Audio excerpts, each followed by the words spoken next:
Bismillahirrahmanirrahim. Yang perlu diantisipasi adalah terjadinya penurunan kapasitas, baik yang bersifat keterampilan hidup, apalagi yang berkaitan dengan kerohanian. Hari ini saya kira begitu banyak peristiwa yang mencerminkan kapasitas setiap manusia, khususnya dari sisi spiritual, itu menurun, yang bisa diperhatikan, bisa dilihat dari banyaknya ODGJ, Pak. Sesungguhnya kita semua berpeluang menjadi bagian dari itu. Sementara di dalam Quran, Bapak dan Ibu akan sering menemukan kata-kata fala khaufun alaihim walahum yahzanun. Mereka tidak pernah merasa sedih, tidak pernah terbelenggu oleh rasa takut. Siapakah orang yang seperti itu? Selalu di awal dikatakan amanu wa amilus sholihat. Berarti rumusnya sederhana. Dalam rangka menguatkan kapasitas nilai diri, tidak bisa lepas dari kekuatan iman dan amal soleh. Bagian dari itu adalah ilmu, ya. Karenanya kembali ke sini, untuk mengubah hidup seseorang dimulai dari ma bi anfusihim, mengubah sesuatu yang ada pada dirinya, hati.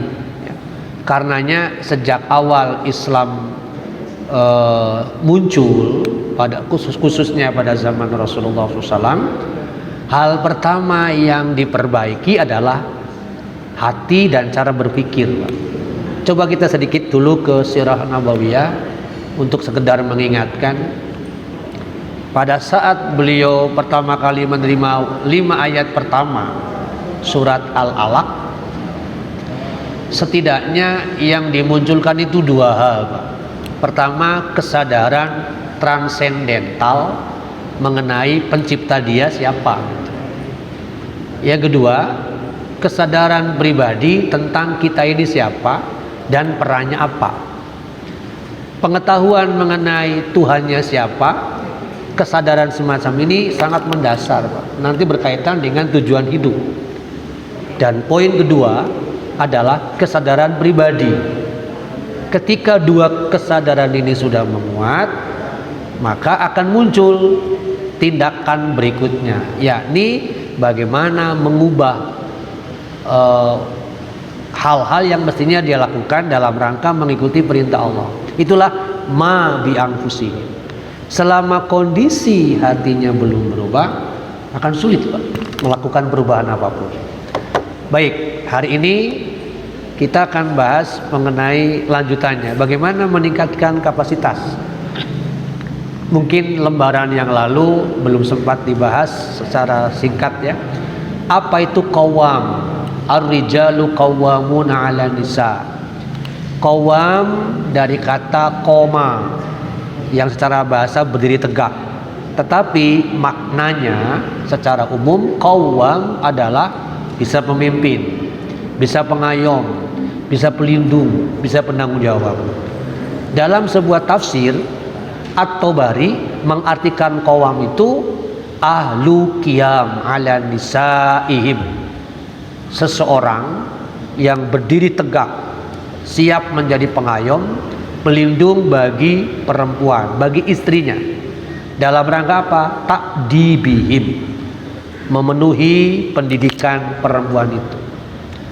Dalam konteks ini nanti kita pembahasan yang akan datang, apa saja tindakan yang perlu dilakukan ketika sudah mencoba untuk memenuhi hak-hak istri dan anak. Takdibihim ini mendidik, membangun adab-adab mereka. Kita ambil contoh dulu, ya, sebelum nanti ayatnya kita munculkan. Rasulullah SAW, saya kira Bapak Ibu pernah dengarlah hadisnya, ya. Perempuan itu seperti tulang rusuk yang bengkok. Kalau proses pelurusannya dengan cara koersif, gitu, penekanan, pemaksaan, akan patah. Tetapi ungkapan ini tidak lantas kita ngalah terus, tidak pernah bersikap tegas, enggak. Lelei, lembut itu pengertiannya adalah penyampaiannya gradual, berangsur, Pak. Tetapi tetap harus tegas. Nanti pada ayat-ayat yang akan datang akan muncul nih bagaimana melakukan ini. Lewat apa? Mau'izah. Kita ambil contoh beberapa hal yang berkaitan dengan takdibnya Rasulullah SAW kepada istri-istri beliau. Misalnya di Al-Ahzab nanti kita bongkar ya pada waktu yang lain, bagaimana beliau mengingatkan istrinya berpakaian, bertutur kata, termasuk menyikapi persoalan rezeki. Salah satu contoh menarik yang mungkin pernah kita dengar, tatkala beberapa istri beliau berharap mendapatkan ghanimah, dan ini wajar ya secara manusiawi, ingin mendapatkan ghanimah. Di sisi lain perspektif beliau menunjukkan jangan dulu, belum waktunya istri itu menikmati ghanimah, biarkan orang lain dulu. Tapi ada semacam kengototan, saya juga pengen ya Rasul.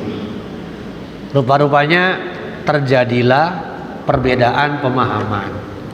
Aisyah radhiyallahu an berkeinginan kuat mendapatkan ghanimah, sampai karena belum tercukupi, terpenuhi, mencoba menarik istri yang lain untuk masuk pemahaman yang sama. Masuklah Hafsah, protes mereka kepada Rasul untuk mendapatkan ghanimah. Sekali lagi, Rasulullah SAW pada waktu itu berpandangan belum waktunya untuk menikmati ghanimah, biarlah orang lain dulu. Ini kan masalahnya istri Rasul, Pak. Terjadilah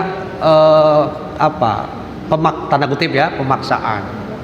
Bagi Rasul ini sudah kesalahan fatal, kesalahan cara berpikir. Di sisi lain, beliau tidak mungkin menggunakan cara yang tanpa bimbingan wahyu.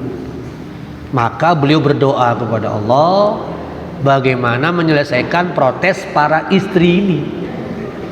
Ini kan takdib juga, Pak. Sekali lagi, beliau tidak pernah menggunakan hawa nafsu mengambil keputusan gitu. Makanya kita kenal kan, beliau tidak pernah anil hawa, ya, in huwa illa wahyu yuha. Nah, dalam rangka mendapatkan bimbingan itu, berdoalah beliau kepada Allah. Persoalannya muncul lagi, wahyu nggak datang-datang, sementara keputusan harus diambil. Ya sudah, beliau sabar saja, ikhlas menunggu datangnya wahyu. Kalau wahyu orang secadas gampang disauran, Pak. Tapi ini wahyunya wahyu Allah gitu, bukan wahyu orang gitu. Ya sudah, tunggu saja. Nah, selama beliau begitu, uzkurullah. Ini, Pak. Jadi sesuatu yang menyenangkan itu dalam bahasa surat As-Sajdah, ukhfiya lahum, disembunyikan. Mungkin lain waktu kita bahas mengenai ini ya. Jadi balasan azab itu ukhfiya lahum, disembunyikan. Kita baru merasa loh ketika sudah datang.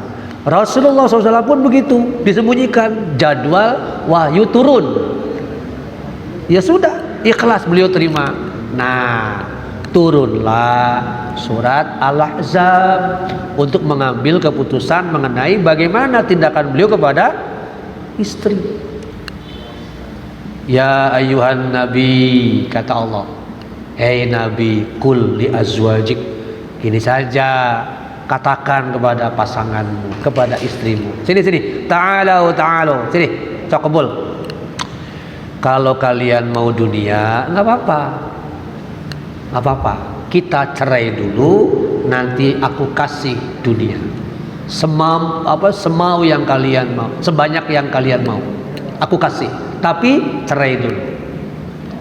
Kira-kira pilihan orang yang imannya sudah kuat mana, Pak? Kalau dunia nggak lama lagi mati, kalau akhirat pasti ya, dunia belum tentu membahagiakan, toh dalam pengertian waktunya nggak lama lagi. Akhirnya mereka para istri ini menerima. Yang ingin saya tegaskan lewat kisah ini adalah tadi Imam At-Tabari menyebutkan lelaki itu ahlu qiyam ala nisaihim fi ta'dibihim, gitu kan. Jadi konteks mendidik, memberitahu. Nah, prosesnya tentu kembali tadi bertahap. Pertanyaannya muncul, bagaimana kita mendidik kalau tanpa diawali oleh proses penerimaan ilmu? Mungkin nggak, Pak? Nggak bisa. Jadi bagi kita kaum lelaki harus tahu dulu ilmunya. Berarti mencari kan taklim di situ supaya transmisi atau transfer ilmu bisa terjadi, sehingga suami istri sejalan, sevisi melaksanakan kewajiban kepada Allah. Jangan sampai terjadi seperti kemarin, Pak. Rame nih seseorang di kampung sebelah saya. Ada bapak-bapak yang sudah rajinlah taklimnya, ya, lama dengan saya, kemudian dengan Quran, dengan hadisnya, gitu ya, udah lama. Membahas Bulughul Maram juga sudah. Persoalan muncul pendapat berbeda ketika suami dengan pemahamannya sebagaimana saya sampaikan tidak mau nisfu Sa'ban, sementara si istri kekeh. Ramai nggak, Pak? Itu sampai bertengkar 2 minggu nggak mau akur. Ya Allah ya Rahman ya Rahim. Kok bisa? Iya, istrinya masih kukuh dengan ritual-ritual yang banyak sekali. Bahkan kadang-kadang cenderung ada yang aneh-aneh, misalnya kudu nyangu koneng segala macam dan seterusnya. Aduh, bingung maksudnya. Nah itu, Pak, tantangan kita kan, bahwa suami istri kan harus sevisi. Maka bagaimana caranya memiliki pemahaman yang sama gitu. Dan itu prosesnya berulang, mungkin berpuluh tahun, Pak. Sehingga punya titik yang sama, punya frekuensi yang sama. Nah inilah yang saya katakan mengikuti pendapat Imam At-Tabari fi ta'dibihim, ya, konteksnya. Apakah sebatas itu? Enggak juga. Termasuk di dalamnya adalah wa akhdi ala aidahinna fi ma yajibu ala anfusihim, termasuk juga dalam konteks bagaimana membina mereka dalam rangka memenuhi kewajiban-kewajiban diri mereka, termasuk masalah peribadatan tadi. Jadi jangan sampai menjadi seorang lelaki, maaf ya, sebatas memenuhi kebutuhan perut gitu. Inilah kelirunya. Kalau kita jadi suami sebatas memenuhi kebutuhan perut, fatal, Pak. Lebih celaka lagi kalau ini nih hadisnya. Kalau pengambilan keputusan diserahkan kepada perempuan, bukan menghina perempuannya, bukan, Pak. Diserahkan pada perempuan yang cenderung pada emosional, nanti kasusnya sama seperti ucapan minyak goreng itu. Bermasalah nggak, Pak? Bermasalah. Kata Rasul, la yuflih qaumun, nggak akan pernah menemukan kebahagiaan. Satu kaum nggak akan pernah menemukan kebahagiaan kalau walau amrohum imro'ah, kalau seluruh urusannya dipegang, diambil alih perempuan. Sekali lagi, bukan dalam konteks bias gender, bukan, Pak. Tapi kalau keputusannya yang bersifat emosional diserahkan kepada dia, kacau. Makanya dalam bahasa yang populer, jangan jadi susis gitu ya. Apa susis? Suami dan istri. Sebetulnya bukan persoalan menang kalah atau takut berani, bukan. Tetapi masing-masing pihak punya domain, punya wewenang atau otoritas untuk mengambil keputusan bagaimana dan seterusnya. Ya, karena memang bukan berarti kaum ibu yang cenderung pada emosional itu tidak berlebih. Itu kelebihan juga, keutamaan juga. Sebab apa? Saya pernah menyampaikan sebuah hasil penelitian. Seorang ayah tunggal mengasuh anaknya, diteliti, dan beberapa ibu-ibu tunggal mengasuh anaknya. Jadi sekian ayah tunggal mengasuh anak dan sekian ibu tunggal mengasuh anak. Yang berhasil anak-anaknya kreatif, emosionalnya bagus, justru dari anak-anak yang diasuh ibu, bukan ayah. Kenapa? Karena suami atau lelaki atau ayah itu lebih rasional. Karena rasional cenderung praktis-praktis saja. Hal-hal yang sepele, yang sebetulnya bukan sepele ya, hal-hal yang bahasa orang nama lek-lek itu sering diabaikan oleh perempuan, diambil di situ. Ah baiklah, dilekenan kan gitu, terus dibimbing, diarahkan. Kita mah praktis, udahlah. Nah, bagaimana caranya menggabungkan dua itu? Baik para bapak dan ibu, itu kira-kira ya gambaran yang kemarin. Nah sekarang kita mulai dari bagaimana nih membangun kapasitas diri agar kita sebagai lelaki bernilai. Mari kita menjadi pribadi robbaniyun namanya. Kunu wahai lelaki. Mungkin kalau disapa ya ma'syiral rijal gitu. Wahai kaum lelaki, ya ma'syaras syabab, wahai kaum muda. Kunu jadilah kalian robbaniyin, generasi robbani. Kunu jadilah kalian generasi robbani. Kenapa? Ini kan bekal Pak. Bekal menjadi qawam tadi, bekal menjadi leader. Apa indikasi robbaniyin? Al-Imran 79 ini menyebutkan dua. Pertama, bima kuntum tu'allimunal kitab, mengajarkan kitab.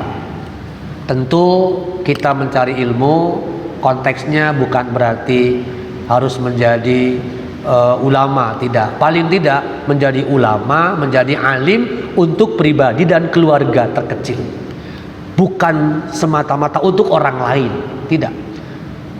Tu'allimunal kitab, kita mengajari mereka. Bukankah ketika orang tua yang ngajar, anaknya yang diajar, bukan saja transfer ilmu yang didapat, tapi ada sisi transfer karakter.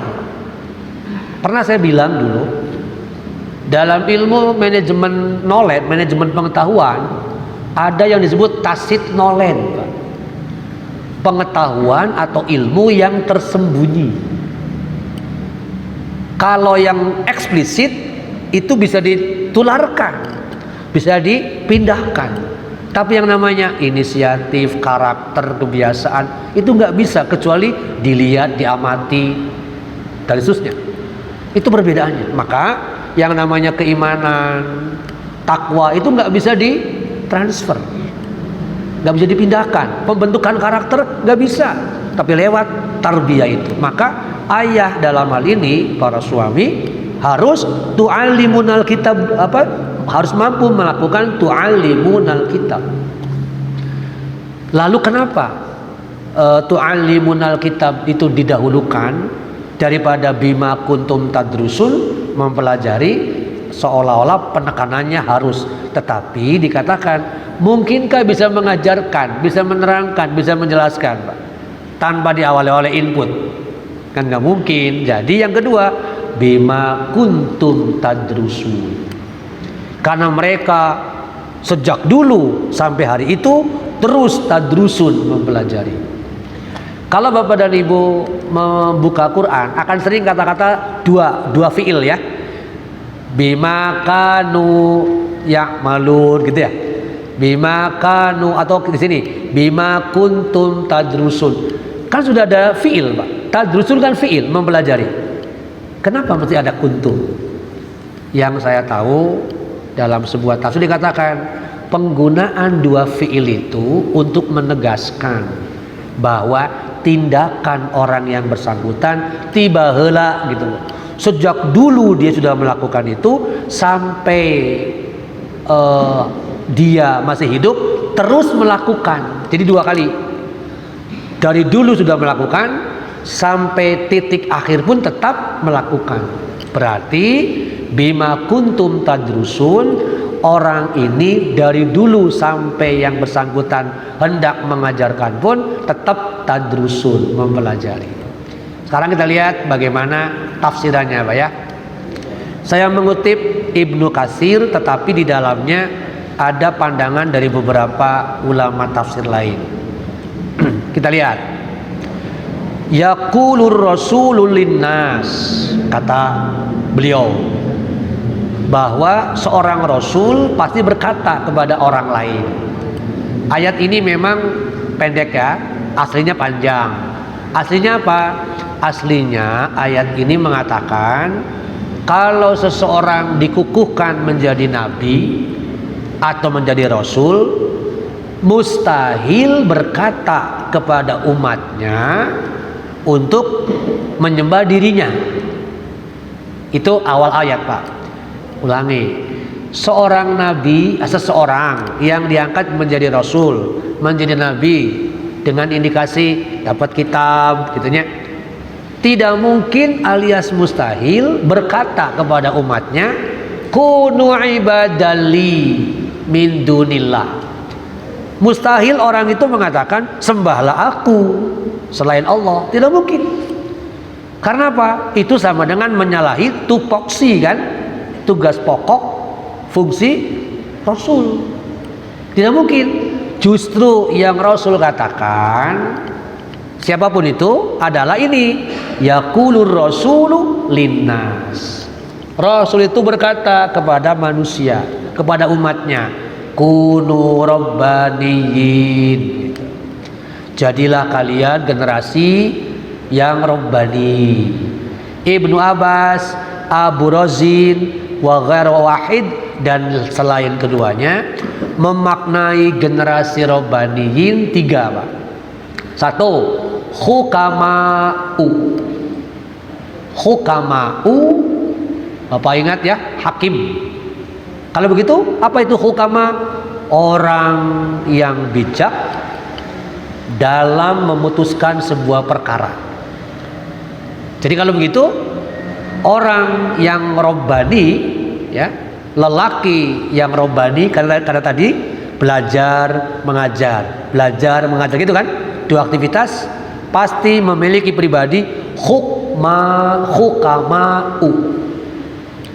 Sekarang coba kaitkan, Pak, hukama'u dengan karakter ideal generasi yang Allah sebutkan dalam surat Maryam, surat 19 ayat 12. Di sana bercerita tentang nabi, anak Nabi Zakaria siapa, Pak? Yahya. Anaknya belum ada, fisiknya belum ada, namanya sudah ada, karakternya pun sudah ada. Benar kan? Nah, di sini dikatakan kepada Yahya nanti, ya Yahya khudil kitaba biquwwah. Wahai Yahya, pegang teguh kitab. Kitab apa kira-kira? Zabur atau Injil? Zabur, karena Injil belum. Injil itu Nabi Isa, sementara Yahya sebelumnya. Jadi Nabi Zakaria berkata kepada anaknya, pegang teguh Taurat, Zabur, pelajari itu. Nah, dengan mempelajari kitab tadi, atainahul hukma, kami beri Yahya hukma. Apa itu? Sama dengan tadi, Pak. Hukama'u, yakni ketajaman berpikir, ketajaman menganalisis, sehingga mengambil sebuah keputusan pun tingkat akurasinya lebih baik. Bijak tadi, tidak emosional. Satu. Yang kedua, ulama'u, berpengetahuan. Ingat, berpengetahuan dengan bijak itu dua hal yang berbeda, tapi saling terkait. Ulama'u, berpengetahuan. Bapak ingat, Ibu ingat, ada doa Rabbi zidni warzuqni, sama nggak, Pak? Beda. Ilman konteksnya adalah pengetahuan yang terus bertambah.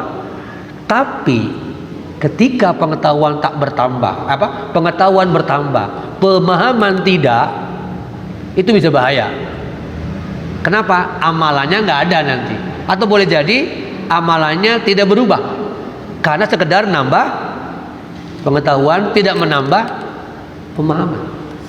Nah, pemahaman itu dari mana didapat? Dari penalaran, dari tadabur, dari tafakur. Jadi Rabbi zidni ilman, kita bermohon kepada Allah, ya Allah tambahkan ilmu. Tapi juga warzuqni, berilah hamba ya Allah fahman, pemahaman. Dan pemahaman itu nggak bisa sekali jadi, Pak. Mungkin perlu perenungan mendalam, perlu effort, perlu ikhtiar yang maksimal. Itu fahman. Kalau ilman bertambah, fahman bertambah, insya Allah amalan mutaqabbalan nantinya. Bukan amalan sebatas amalan, tidak, tapi amalan yang diterima. Dengan bahasa lain, akidahnya aqidatus salimah, ibadatus sahihah gitu loh. Karena ilman bertambah, fahmannya bagus, maka amalan mutaqabbalan berbentuk al-aqidatus salimah, akidahnya selamat, bersih dari syirik. Begitu pula dari sisi ibadahnya al-ibadatus sahihah, akhlaknya al-karimatul karimah. Yang ketiga, menurut Abdullah bin Abbas, karakter Rabbaniyin itu adalah khulama'u. Apa itu? Halimun. Saya kira nama Halim banyak, Pak ya. Abdul Halim. Orang Sunda pakai H, jadi Abdul Halim. Orang Cirebon, Indramayu, Banyumas, Nganaiku Kalim, Pak. Jadi Abdul Kalim, bukan Abdul Halim. Kenapa pakai K? Ya logat lokal. Halim itu apa? Lembut, penyantun. Perangainya itu mirip dengan rauf. Jadi khulama'u berarti kelembutan, ya, kelembutan dalam bersikap, tidak emosional yang sifatnya negatif, tidak kasar. Itu khulama'u. Jadi perpaduan antara wawasan, keterampilan menalar, memahami sesuatu, ditambah dengan karakter, itu akan menjadi sesuatu yang mixing, chemistry, bersatu padu di dalam dirinya. Nah, Imam Al-Hasan, waqala Al-Hasan menambahkan fuqaha'u, yakni memahami. Makanya kita kenal istilah tafaqquh fiddin. Jamaah rahimakumullah. Itu penafsiran Abdullah bin Abbas. Sekali lagi, ada 4 karakter Rabbaniyun dari proses 2 tadi ya. Tu'allimu apa? Tadrusun, pembelajaran tanpa henti. Tempat belajar namanya madrasah, pelajarannya disebut dirosah. Madrasah itu tempatnya, dirosah itu pelajarannya. Mudaris itu yang mengajarnya. 4 karakter tadi ya. Hukama, ulama, khulama, fuqaha. Ada lagi pandangan lain dari Sa'id bin Jubair, Qatadah, Atta, Al-Khurasani, begitu pula dari Ar-Rabi bin Anas, bahkan Al-Hasan juga menambahkan yang disebut Rabbaniyin adalah yakni ahlu ibadah wa ahlu taqwa. Kata Al-Hasan, Imam Al-Hasan, Rabbaniyin itu ahli ibadah sekaligus ahli takwa. Coba kita ambil 2 ayat yang mendukung ahlu takwa dan ahlu ibadah. Kita ahli ibadah dulu. Ibadah itu sesungguhnya bagian dari proses implementasi atau pelaksanaan takwa. An-Nisa ayat 9, ayat 10 Pak ya. An-Nisa ayat 10. Ayat 9 ya. An-Nisa ayat 9 mengatakan wal yakshal ladzina law taraku. Setiap diri kita harus merasa takut kalau generasi di belakang kita itu masuk kategori di'afan, zurriyatan di'afan, generasi yang lemah. Lantas setelah Allah memberikan warning, peringatan ini, Allah memberikan solusi bagaimana mengantisipasi terjadinya generasi yang lemah, Tentu saya kira kita sudah memahami semua lah ya, apa itu makna generasi lemah. Bukan saja ekonomi, titik tekannya pada iman dan ilmu. Apalagi hari ini yang saya kira spill over information ya. Pada saat informasi membludak luar biasa, kalau di rumah tangga tidak ada filter, saya sangat terasa Pak, betul terasa. Kalau anak-anak sudah keluar, sudah pulang semua dari pontrennya masing-masing, dulu itu akan terjadi sesuatu kalau kita nggak mengarahkan. Saya merasa sekali, ya Allah, kalau tidak dibangun komunikasi dengan baik. Nah, di situ ada dua antisipasi. Yang pertama, falyattaqullah. Setiap orang tua dalam hal ini sosok ayah dulu harus takwa kepada Allah. Ada satu contoh menarik nih ya. Salah seorang jamaah saya, usia sekarang berarti 45-an. Mohon maaf, dulunya maniak ngusep luar biasa Pak. Sampai ngusep judi itu biasa. Berjuta-juta dalam sebulan minimal 5 juta habis untuk mancing. Istrinya pusing Pak. Sampai istrinya stresnya tidak tanggung-tanggung. Saking stresnya hampir setengah gila mungkin, itu nggak sadar pernah telanjang keluar rumah. Astagfirullah Pak. Akhirnya sadarnya tadi. Setelah itu baru makanya kita ngaji yuk Cok. Akhirnya mau, sekarang berubah. Nah, dia bercerita dulu ketika dia masih begitu, omongan dia nggak pernah diikuti oleh anaknya. Sholat ngaji, bapak. Oh iya ya emang. Dia selalu bertengkar. Anaknya nggak ada wibawa di depan anak, termasuk di depan istri. Jadi kuwatut taksir, kekuatan wibawa itu hilang. Itu karena falyattaqullah tidak ada. Yang kedua, wal yaqulu qaulan sadida. Bangun komunikasi yang baik. Itu antisipasi menurut An-Nisa ayat 9.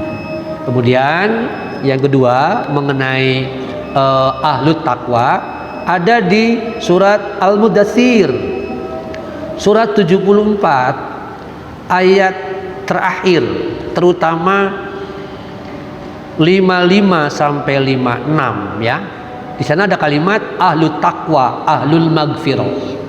Siapakah orang disebut ahlut taqwa, ahlul maghfirah? Yakni man syaa zakarah.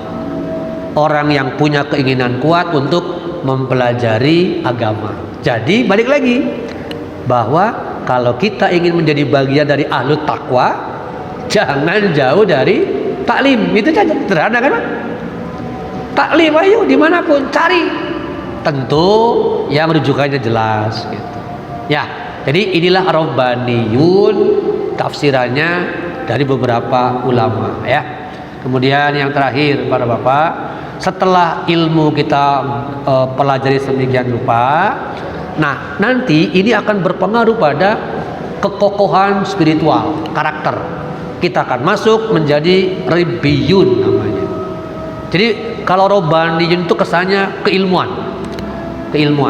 Kalau Rabbiyun aspek ruhul jihad. Bagi saya nggak bisa dipisah Pak. Rabbaniyun itu aspek keilmuan, kita gali terus. Yang kedua ruhul jihad, perjuangan. Di sini Rabbiyun punya 3 karakter. 1, mawahanu, tidak pernah lemah mental, malas, putus asa, tidak, optimis terus jalan. Yang kedua do'ufu, tidak lemah fisik, terjaga dia. Kenapa? Karena aspek makanannya pun betul-betul selektif ya. Pola makan dijaga. Makanya hari ini kan rame tuh WA peringatan, nanti kalau buka jangan pakai soft drink. Ini nyambung gak Pak? Berbahaya kan untuk fisik. Sama mad'ufu, supaya fisik tidak bermasalah, jaga makanan, pola kita kan sama Pak. Kenapa? Mental kuat, fisik kuat. Yang ketiga dinamis. Fisik kuat, mental tangguh, pasti aktif Pak, dinamis. Bukan menjadi generasi rebahan. Kita ajak terus anak-anak kita, keturunan kita untuk aktif. Saya kira hadisnya sudah sangat terkenal. Khairun nas anfa'uhumun nas, gitu kan? Atau yanfa'un nas. Redaksinya beda-beda ya. Khairun nas, yanfa'un nas ada. Manusia terbaik adalah yang memberi manfaat bagi orang lain. 6 karakter ini saya pernah ulas, mungkin ini tulisannya bisa digali. Ini semua 6 sahabat. 6 karakter yang dimiliki oleh sahabat. Mungkin pada pembahasan Sirah Nabawiyah saat hijrah baru kita ulas di sini, Pak, tentang 6 karakter itu. Demikian para Bapak hadirin mengenai bagaimana meningkatkan kapasitas dan nilai diri sebagai lelaki, sebagai suami, sebagai ayah. Tanpa henti terus kita memiliki 6 tekad kuat yang terus membara, istiqomah, siap berkorban di jalan Allah, lembut, cinta damai, dan selalu melakukan perbaikan. Barakallahu li wa lakum wastaghfiru innahu huwal ghafurur rahim.